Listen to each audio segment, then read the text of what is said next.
자, 오늘은 그랜저입니다. 7세대 그랜저라고 하는, 이게 GN7이라고 하는데요. 얼떨결에 또 이 차를 한번 타보게 되었습니다. 잠깐 타봤는데요. 그 얘기는 이제 가면서 한번 주행하면서 한번 느낌을 한번 이야기해 보도록 하겠습니다. 좌회전하세요.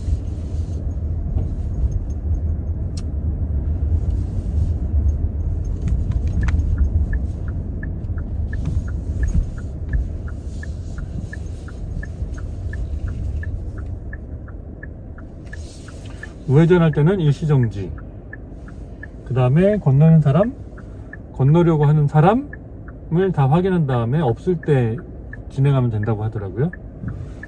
건너시는 분이 없어서 한번 가보겠습니다.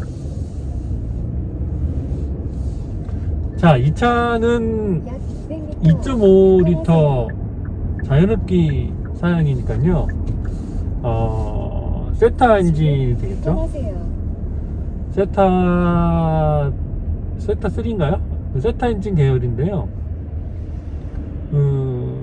잠깐 이렇게 운전해봤는데 고급감은 없어요. 카메라가 떨어져서 다시 붙였고요. 아까 어디까지 이야기했었냐면 고급감은 없어요 라고 제가 이야기를 했었고요. 나머지 얘기를 좀 해보자면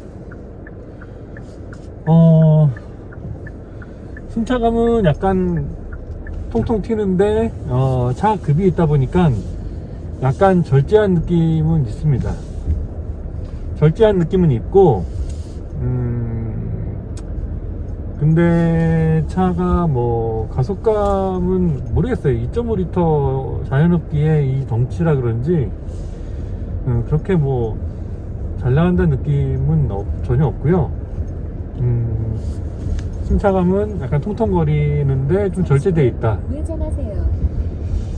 어떻게 보면 이거 아이오닉 6 승차감하고 비교되겠다, 그런 느낌이 좀 있습니다. 약 2km 지하차도 오른쪽 도로로 주행하세요. 자, 제한 속도까지 살짝 밟아봤는데요. RPM은 많이 올라갑니다. RPM은 많이 올라가고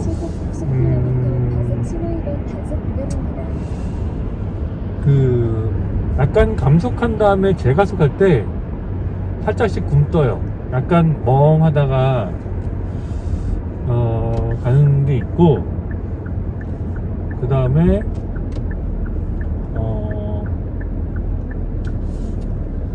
이게 초반 가속이 좀 느리다 보니까 좀 많이 밟게 되는 것 같아요. 그리고 저는 이제 그 이전 리뷰에서 얘기했던 것처럼 악셀 페달을 아주 미세하게 왔다 갔다 하는 편인데 그거에 제대로 반응하지 못한다. 그래서 이게 이런 느낌이나 뭐 초반 가속이라든지 이 주행감은 전기차가 괜찮구나, 상당히 그런 느낌이 들었어요. 잠시 후 좌회전하세요. 핸들링은 가볍습니다. 핸들링은 가벼운 편이고요. 약 3km 앞 왼쪽 지하차도로 진입하세요.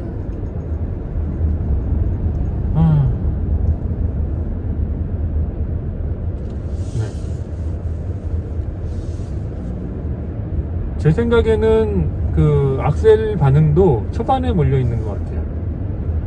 근데 지금까지 현대차들이 대부분 그랬거든요. 악셀링을 초반에 이제 몰아서 좀 나가네 했는데 막상 더 기대침, 이거 다 밟으면 얼마나 나갈까 기대했다가 막상 이제 다 밟으면 엑셀링을 스로틀 다 개도하면 막상 다 개도하고 나면 별거 없는 거죠. 네. 그런 느낌인데 얘도 뭐 비슷한 것 같아요.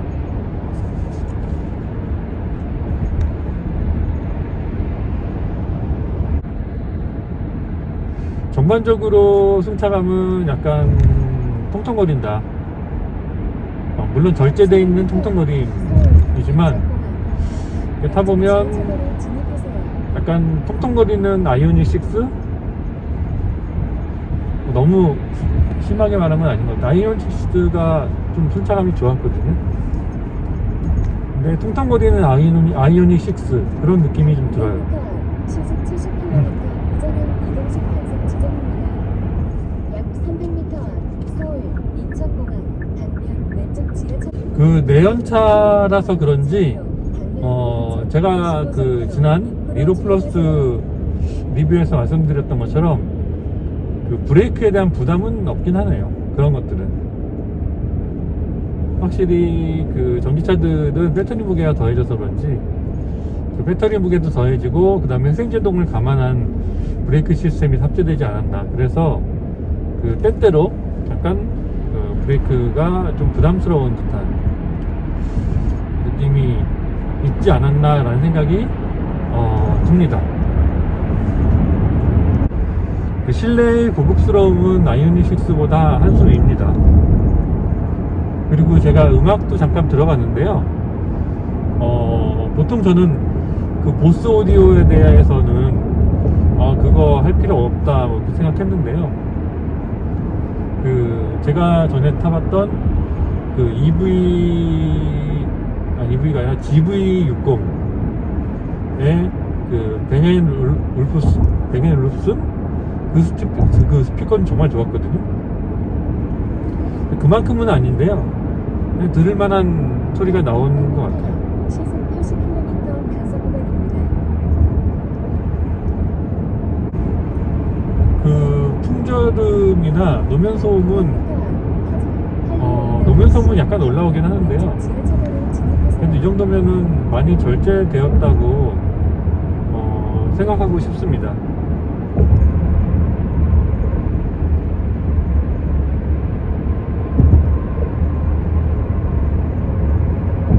잠시 후 왼쪽 지하차도로 진입하세요.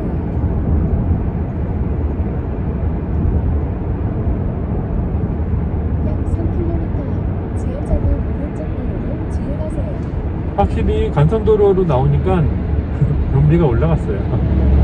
왜냐하면 제가 그 악셀레이터 페달에 발을 깃털처럼 올려놓고 가고 있거든요. 그러니까 실시간 연비가 한 18에서 20 정도로 왔다 갔다 하고요.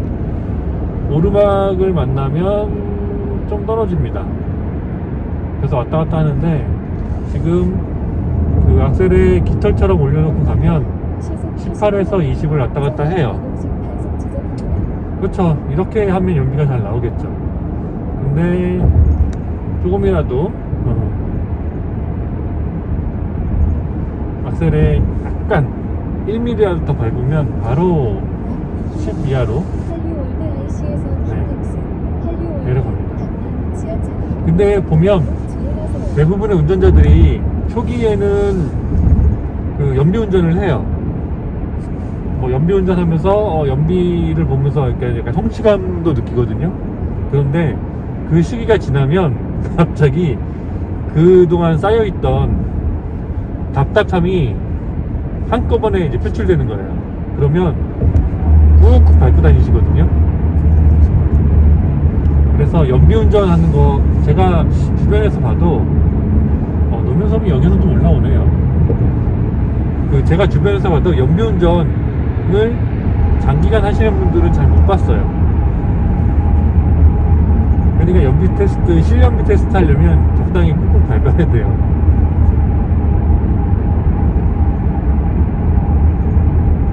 근데 이 차가 세차 냄새가 많이 나네요. 제가 그 마스크를 벗을 수 없는 이유 중에 하나도 이거예요. 세차 냄새. 우와, 여기가 약 300m 다 개발되네요. 좌회전하세요. 오.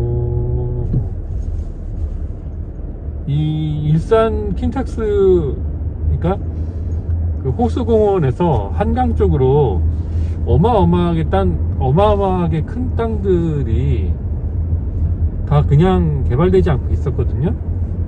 그런데 이 주변이 지금 다 개발되네요. 몇 년 전까지는 여기 뭐 수영이다 뭐다 해서 시끌시끌 했었던 것 같은데요. 지금은 다 정리가 되고 다 개발에 들어갔어요. 아, 또 지역 얘기를 했네요. 와.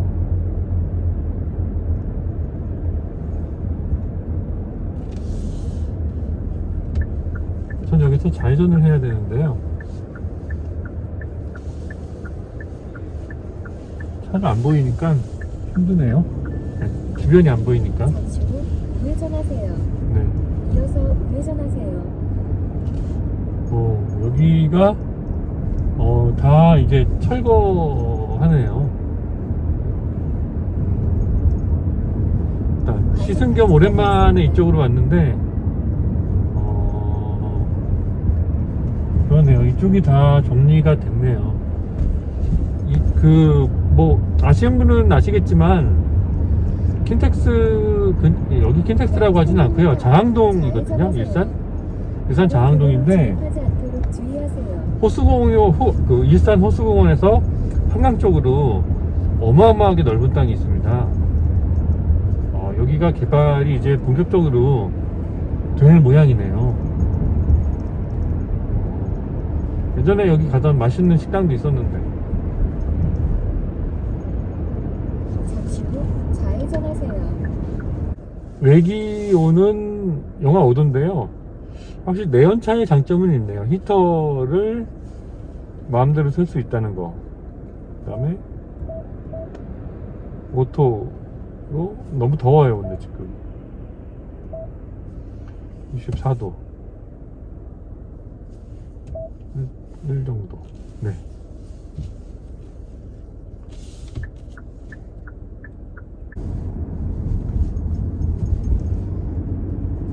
요철을 통과하는 느낌은요 나쁘진 않습니다. 호수공원. 또 요철도 요철 나름이겠지만 방금처럼 뭐 잘 만들어 놓은 요철은 괜찮네요. 비포장도로에서의 또 느낌은 그래도 나쁘지 않다, 많이 걸러준다, 그런 느낌이 좀 있습니다.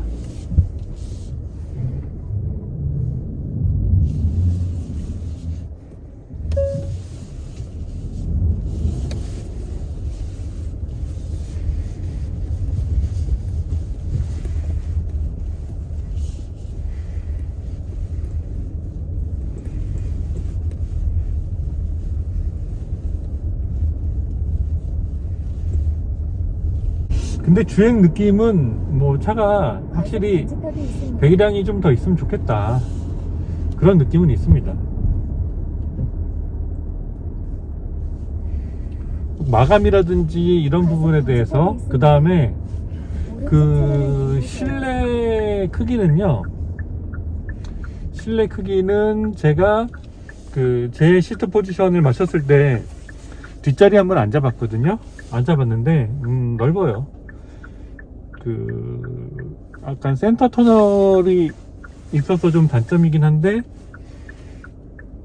아이오닉 6 느낌? 그보다 약간 작았나? 비슷했나? 그런데 확실히 전기차가 플로우가 이렇게 평평하다 보니까 살짝 더 공간감은 좀 더 넓게 느껴집니다.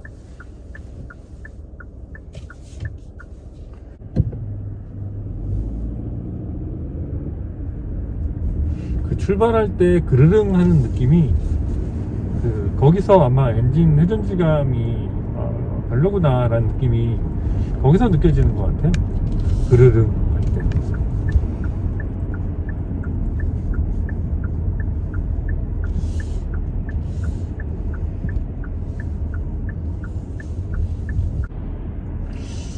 아까 제가 말했던 그 느낌 있잖아요. 현대차는, 기아차도 그런가?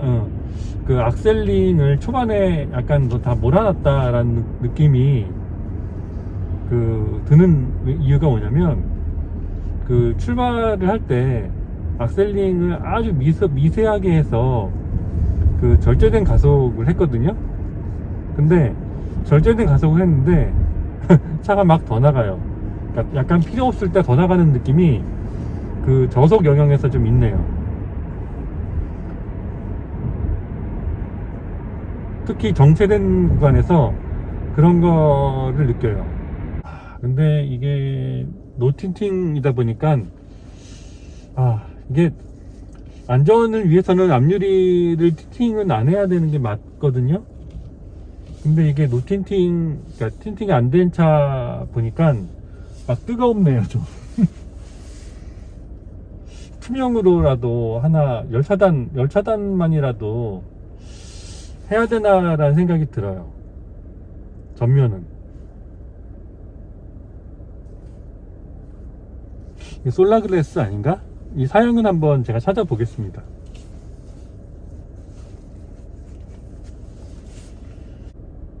초반에 악셀링이 좀 과하다. 제 개인적인 느낌은 약간 그런 것 같아요. 이게 근데 보니까 초반 악셀링을 이렇게 몰아놨다고 해도 이게 차가 가볍다는 느낌하고 좀 다르거든요. 차가 가볍진 않은데 가뿐한 느낌은 아닌데 악셀링이 좀 더 들어가 있다, 그런 느낌이 좀 있습니다. 이 차를 제가 하루 종일 운행을 했는데요, 그게 오전부터 오후까지는 그냥 차량의 느낌을 보는 식으로 제가 시승을 했고요. 그 다음에 오후부터 저녁까지는 HDA, 간선도로에서 HDA를 사용해서 주로 이제 운전보조 기능을 사용했거든요. 그런데 운전보조 기능이 뭐 괜찮기는 해요. 편하기는 한데 정말 가끔씩 차선을 놓치긴 하더라고요. 놓치긴 하는데 딱 이런 느낌이에요. 내가 너 잘하는지 보겠다, 이런 식으로 약간 관제하는 느낌으로 보면 확실히 운전에 대한 피로도는 확실히 줄어들더라고요. 그래서 지금도 어디 갔다 오고 그랬는데 확실히 장거리 운전할 때 HDA가 편하긴 하겠구나 라는 생각을 했어요. 좋긴 좋더라고요. 전방에 연속으로 과속 방지턱이 있습니다.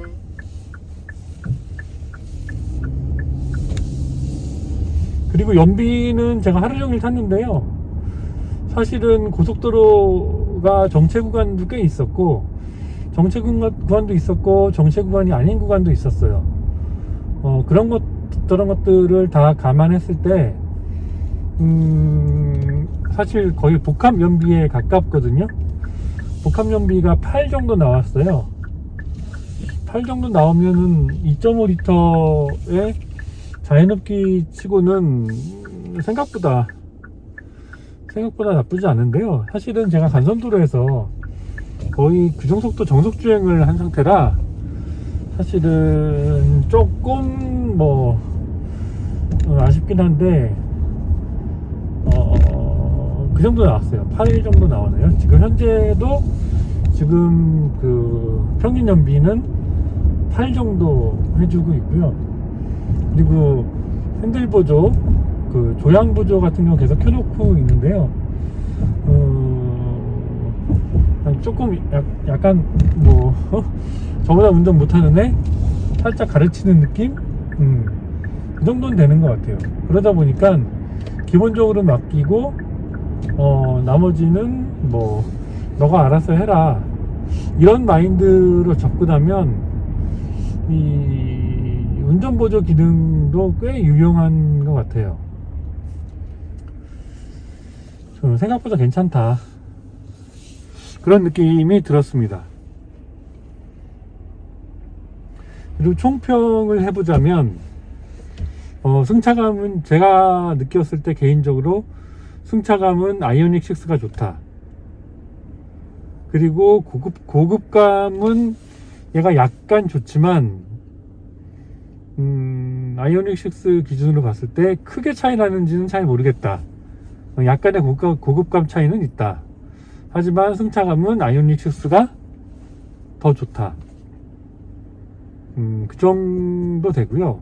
그 다음에 그 헤드룸을 이렇게 생각해 보면 헤드룸이 아이오닉 6랑 비슷해요.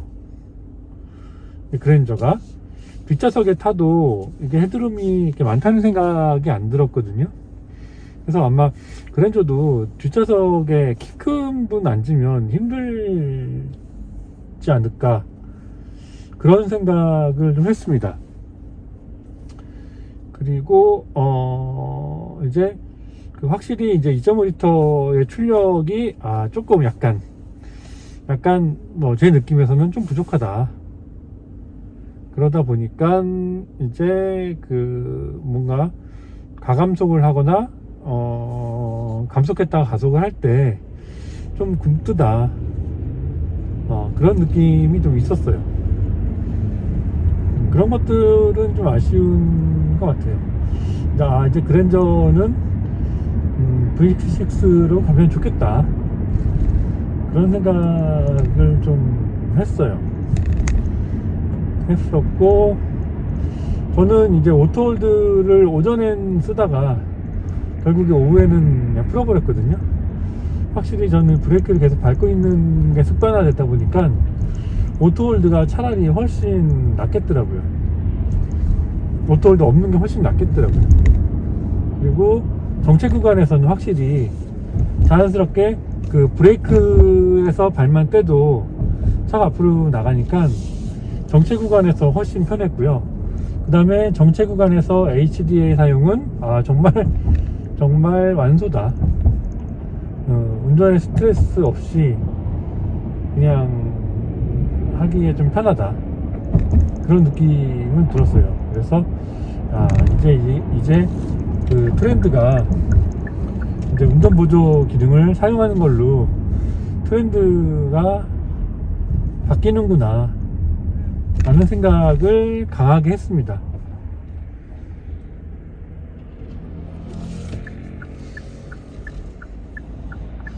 하루 정도 타니까 차량도 이제 손에 있고 많이 익숙해져서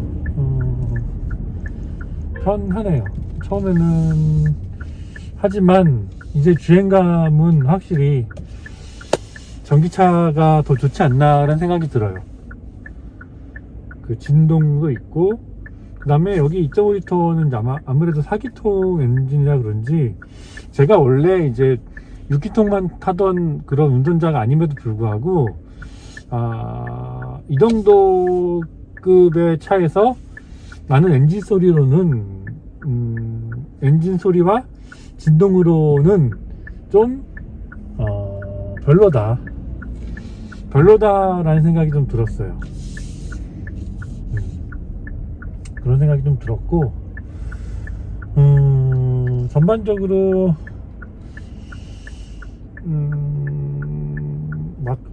차가 뭐 엄청 그리고 여기 이제 그 기능 스위치 보면 여기에 있는 것들은 여기에서 없고 약간 그런 게 있는 것 같아요. 그리고 뭐 여기에서 제가 정확하게 모르는 건지도 모르지만 이게 여기에서 안 되고 저쪽 뒤쪽에서 스위치로 그 개별로 조정해야 되는 그런 것들도 있고, 확실히 운전석에서 통합해서 모든 걸 다 이렇게 할 수 있는 건 아닌가 봐요. 그러니까 앞쪽에서 뒷좌석 시트를 켜주는 걸 제가 하루 동안 했는데 못 찾았어요. 그러니까 그런 게 있고, 그 다음에 아이오닉 6와의 차이는 이제 후열 시트, 히팅 시트가 이게 얘는 등받이까지 따뜻해지는 것 같더라고요. 그런 거에서 약간 급나누기. 그 다음에 핸들 열선이 아이오닉 6는 1단밖에 없는데 얘는 2단계로 세분화되어 있다는 거. 그래서 약간의 이 차를 약간 더 그 고급차처럼 아마 해주지 않았나 그런 생각이 들어요. 그러니까 약간 그쵸, 그랜저가 사실은 뭐 상위 라인이라고 봐야 되죠. 가격적인 거는 어차피 그 전기차가 배터리 때문에 비싼 거니까요. 약간 그런 느낌이 있죠. 그래서 아무튼 그랜저와의 급나누기가 있긴 있지만 승차감은 확실히 아이오닉 6가 더 좋다.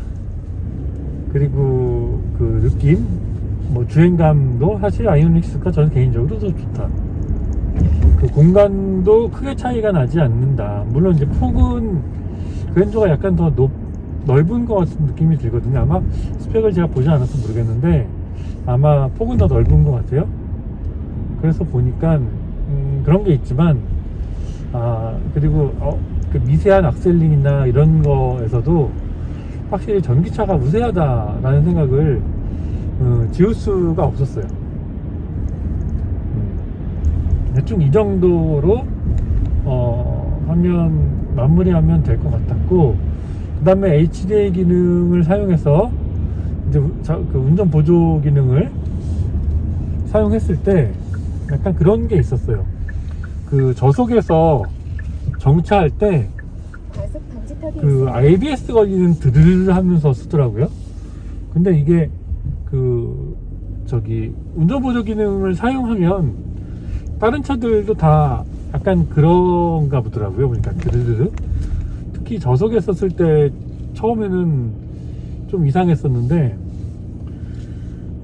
그 후에는 안 그럴 때도 있었고 그럴 때도 있었고, 그래서 그 운전 보조 기능은 좀 더 방지턱이 있습니다. 향후에 다듬어지면 좋겠다라는 생각을 했어요. 자, 그러면 이것으로 그랜저 GN7 시승기를 마치도록 하겠습니다.